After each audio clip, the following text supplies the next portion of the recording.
টাকা বাড়ছে। তো আমরা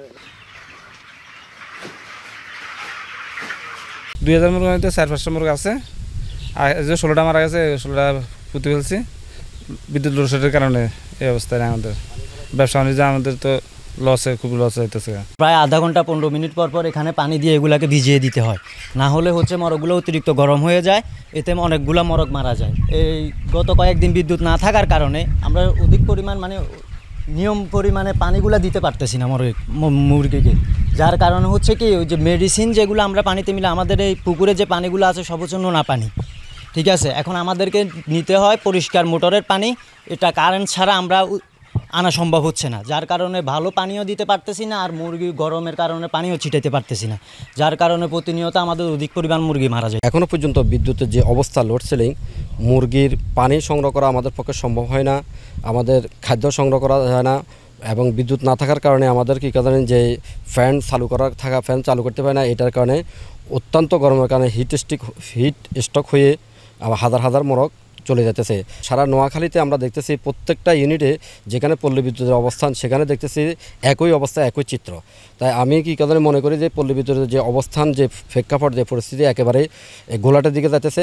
আমরা সামনের দিকে যে ব্যবসা বাণিজ্য করুম ওরকম কোনো আমাদের মনোভাব নাই, এবং অনেক শেডগুলো আমরা দেখতেছি অস্থিরবদ্ধ হয়ে যাইতেছে। প্রত্যেক শেডে আমাদের প্রায় লক্ষ কোটি টাকা বকেয়া হিসাবে রয়ে গেছে। পানি সম্পদ অফিস আছে, আমরা ওই অফিস থেকেও এরকম বারবার আমরা তাদেরকে বলার পরও তাদের থেকেও আমরা কোনোরকম কোনো ইতিবাচক সাড়া পাই নাই।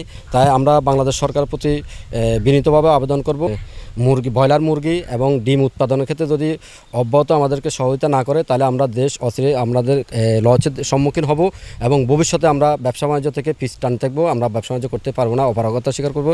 ডিম উৎপাদনটা আগের থেকে অনেক কমে গেছে, আগে যাই আসিল, এই জন্য আমরা বাজারে বিক্রি করি, দামটা আগের থেকে পাচ্ছি না, কারণ লোডশেডিংয়ের কারণে আমাদের ডিমের সাইজটা অনেকটা ছোট হয়ে গেছে।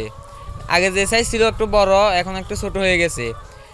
এই জন্য আমাদের ব্যবসায় লোডশেডিংয়ের কারণে আমাদের ব্যবসায় অনেক ক্ষতি হচ্ছে, দেশের অনেক ক্ষতি হচ্ছে। বিদ্যুৎ না থাকার কারণে অতিরিক্ত গরমে মরগ স্টক করতেছে, যার কারণে কোরবানি ঈদের পর থেকে আমার 4000 মুরগি থেকে প্রায় 800-900 মুরগি স্টক করে মারা গেছে। আসলে প্রচণ্ড গরমে বিভিন্ন আমাদের প্রাণী সম্পদের ব্যাপক ক্ষতি হচ্ছে। তো আমরা আমাদের প্রত্যেকটি উপজেলায় প্রত্যেকটি অফিসারকে তাদেরকে সচেতন করার জন্য বিভিন্ন ধরনের পদক্ষেপ নেওয়া হচ্ছে, তাদেরকে এই গরমে করণীয় সম্বন্ধে ধারণা দেওয়া হচ্ছে।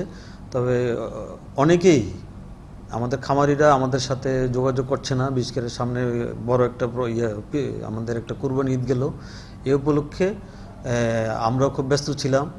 এর মধ্যে গরমে কিছু কিছু খামার আমার কেন আসছে যে তার ক্ষতি হচ্ছে, কিন্তু তারা কোনো ক্রমেই আমাদের প্রাণী সম্পদ দপ্তরগুলি যে আছে উপজেলায়, ওইখানে তারা আমাদের যে লজিস্টিকগুলি আছে তারা এগুলি নিতে আসে না, তারা আমাদেরকে জানায়ও নাই।